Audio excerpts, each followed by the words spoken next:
रस्ते बनवणे हा साधारणपणे धंदा आहे, बरोबर.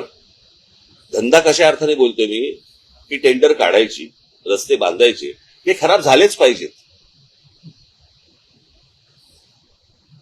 याच्यामध्ये सगळं सगळा जो नेक्सस आहे ना, तो सगळा तसाच आहे तो, की याच्यामध्ये ते खराब झाले पाहिजेत. खराब झाले की लगेच ते खड्डे बुजवायचं टेंडर निघतं आपल्याकडे.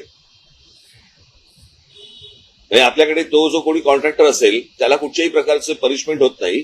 खड्डे बुजवायचं कॉन्ट्रॅक्ट निघतं, त्याच्यात करप्शन होतं, पुन्हा नवीन रस्ते बांधण्यासाठी परत नवीन टेंडर होतं.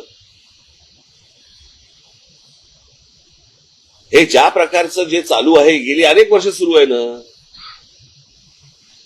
या सगळ्या गोष्टींना लोक त्रासलेले आहेत. त्या खड्ड्यातनं जात आहेत, त्याच्यामध्ये अनेक लोक मृत्युमुखी पडतायत, परंतु जे करतायत त्यांनाच वारंवार निवडून दिलं जात आहे. आता त्यांना जर समजा पटत असेल की बाबा हे घ्या ना, किती काही खड्ड्यात घाला नाही तर कशातही घाला, हे आपल्याला मतदान करणारच आहेत, हा जर विश्वास असेल, तुम्हाला आयुष्यात चांगले रस्ते मिळू शकत नाहीत. करणाऱ्याच लोकांना जर समजा तुम्ही वारंवार निवडून देणार, कसे रस्ते आम्हाला चांगले मिळणार? त्यांना असं वाटतंय आम्ही जे करतोय ते बरोबर करतोय.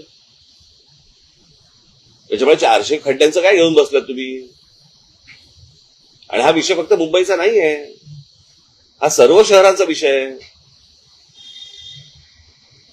फक्त काय आहे प्रॉब्लेम, जे बाहेरच्या राज्यांमधून येतात त्यांना महाराष्ट्रातले खड्डे दिसतात, फक्त त्यांची राज्य खड्ड्यात गेलेली दिसत नाही.